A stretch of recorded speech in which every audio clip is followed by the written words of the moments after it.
여러분 안녕하십니까? 광주 MBC 뉴스데스크입니다.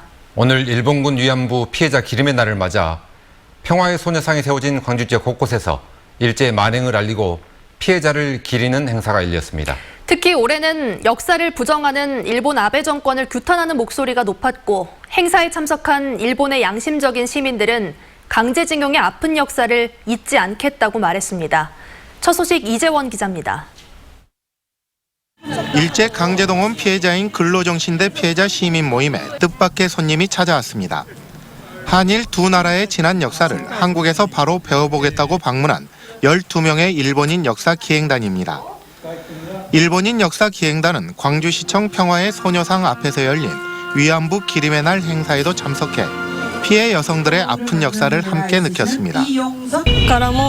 このようなことが絶対にないように私たちは忘れないようにしてこのことをずっと記憶に留めておきたいと思います. 광주 지역 곳곳에 설치된 소녀의 상 앞에서도 피해자들을 기리는 행사가 이어졌습니다.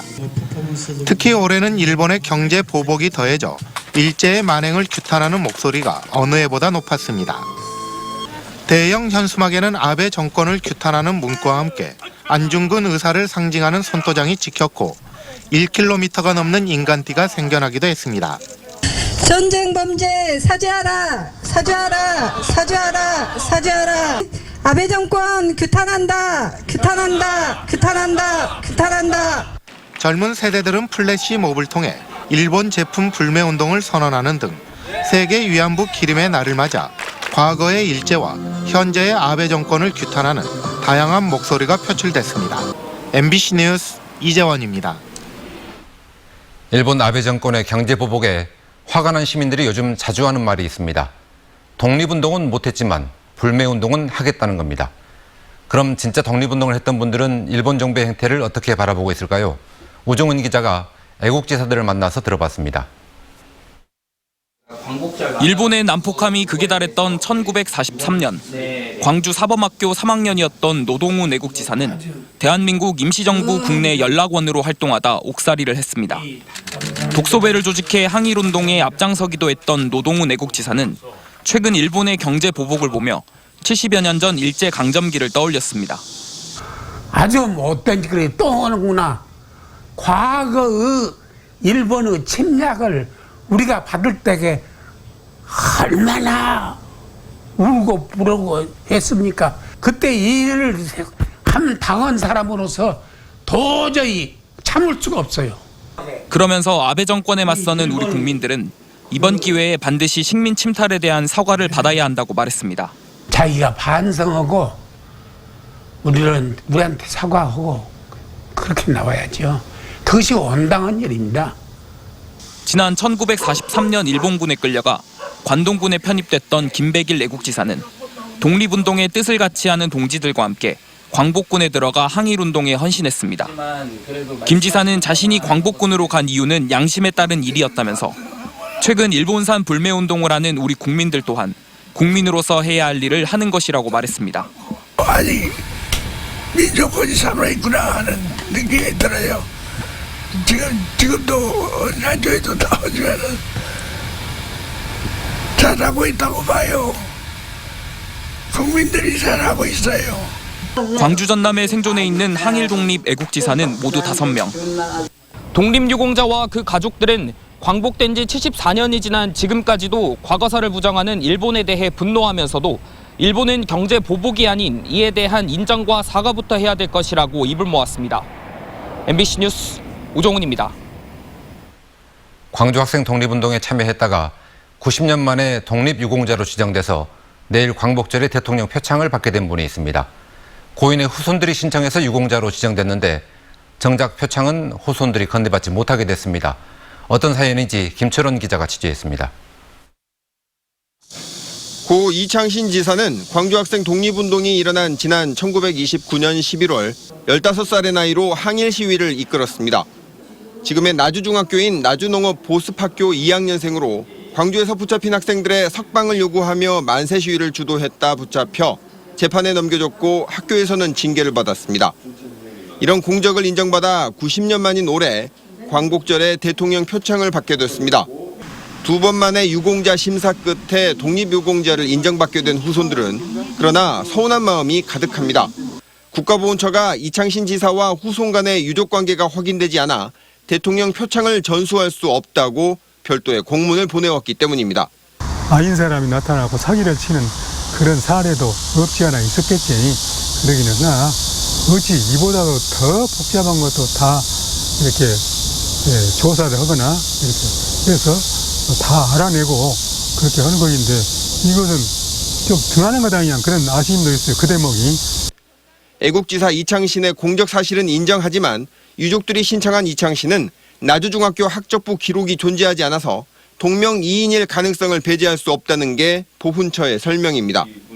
하지만 국가보훈처가 내린 결정에 대해 이창신 지사와 가족들 간의 관계를 아는 이들은 비판의 목소리를 높입니다.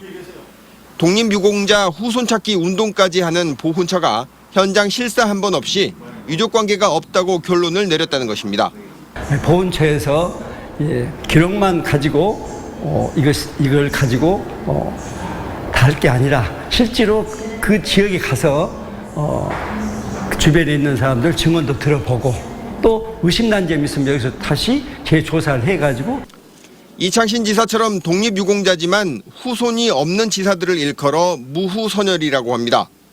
정부 수립 이후 독립유공자 포상을 받은 전라도 출신의 유공자들은 모두 2,107명. 이 가운데 후손이 없거나 확인되지 않은 무후선열은 23%인 493명에 이릅니다. 결국 내일 광복절 기념식 때 이창신 지사의 대통령 표창은 받을 사람이 없어 보훈처가 복원하게 됐습니다.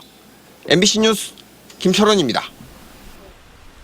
일제강점기에 의병으로 활동했던 심사 신동욱 선생의 항일 사적비가 광주공원에 세워졌습니다. 신동욱 선생은 유학자 출신으로 상해 임시정부의 독립운동 자금을 조달하고 호남 지역에서 활동하는 의병장들에게 군수 물자를 공급하며 일제 식민 지배에 맞서 싸운 인물입니다. 한편 제막식에 맞춰 김준태 시인은 선생의 일대기와 업적을 기린 송과 형식의 시집을 출간했습니다.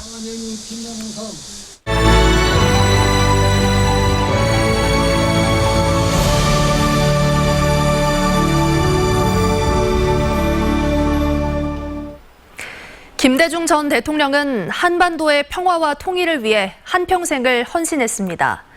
역사적인 첫 남북 정상회담을 성사시키고 남북 화해와 공존의 틀을 마련하는 데 이바지한 김 전 대통령의 삶을 이계상 기자가 되돌아봤습니다.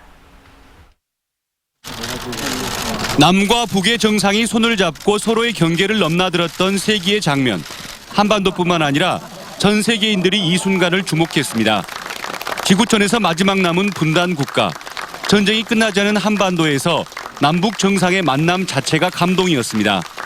한반도에 더 이상 전쟁은 없을 것이며 새로운 평화의 시대가 열리고 있음을 함께 선언하였습니다.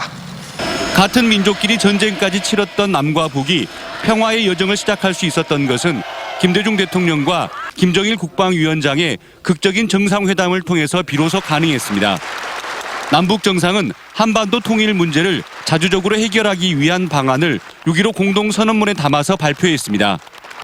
분단과 적대, 여기에 종집을 짓고 민족사에 새 전기를 열 수 있는 그런 시점에 우리가 이른 것 같습니다. 한반도 평화의 물꼬는 2007년 14 남북 공동선언과 2018년 4.27 판문점 선언 등으로 이어졌습니다. 남북 화해 분위기 속에 자치단체 교류 협력 사업이 활발해졌고 한민족의 동질성을 회복하는 계기가 마련됐습니다. 시간이 가면 갈수록 격이 없어지고 틈이 없어지고 여러 가지 분단에 대한 그런 간극의 차이를 좁혀가는 데 대단히 큰 역할을 했다고 봅니다. 김대중 전 대통령은 대한민국 최초로 노벨상을 수상했지만 대북 송금 특검으로 상처를 받기도 했습니다. 하지만 이명박 박근혜 정권 동안 남북 무력 충돌과 대치 국면이 이어지면서 김 전 대통령이 이루고자 했던 평화 통일의 꿈은 더욱 소중한 가치로 다가왔습니다. MBC 뉴스 이계상입니다. 광주 전남 전 지역에 이틀째 폭염주의보가 발효된 가운데 광복절인 내일은 태풍의 영향으로 빗방울이 떨어지겠습니다. 오늘 낮 최고 기온은 광양 37.9도, 광주 풍암동 37도, 담양은 35.3도까지 올랐습니다. 내일은 제10호 태풍 크로사의 가장자리에 만들어진 구름대의 영향으로 새벽부터 오전까지 5에서 40mm의 비가 내리겠고 무더위도 한풀 꺾일 것으로 보입니다. 광주의 한 사립고에서 발생한 성적 비리와 관련해 광주 교사 노조가 교장을 파면하라고 학교 법인에 요구했습니다. 광주 교사 노조는 교육청의 징계 요구에도 불구하고 그동안 사학법인이 관행적으로 솜방망이 처벌을 해왔지만 비위의 심각성에 비추어 볼 때 이번에는 학교 책임자들을 엄정하게 처벌해야 한다고 주장했습니다. 또 고등학교 기숙사가 입시 특별반 운영의 온상이라며 광주시 교육청에 개선 대책을 촉구했습니다. 나주 SRF 발전소 손실 보전에 대한 논의가 이루어지면서 파국 위기까지 갔던 갈등이 한 고비를 넘겼습니다. 오늘 열린 민관 거버넌스 회의에서 참석자들은 지역 난방공사의 손실 보전 요구에 대해 산업통상자원부와 전라남도, 나주시와 지역 난방공사가 참여하는 사자 협의를 통해 안을 마련하자고 잠정 합의했습니다. 이에 따라 잠정 합의안이 지역 난방공사의 이사회를 통과하면 오는 30일에 열리는 민관 거버넌스 회의에서 발전소 시험 가동을 포함한 최종 합의안이 도출될 것으로 기대됩니다. 제조 무역업체 2곳 가운데 한 곳은 일본의 수출 규제에 대해 부정적인 영향을 우려하는 것으로 조사됐습니다. 광주 상공회의소가 광주 지역의 제조 무역업체 122개를 대상으로 설문조사를 실시한 결과 절반에 가까운 45%가 부정적인 영향이 있을 것이라고 답했습니다. 이유로는 32%가 일본 수출에 부정적 영향을 꼽았습니다.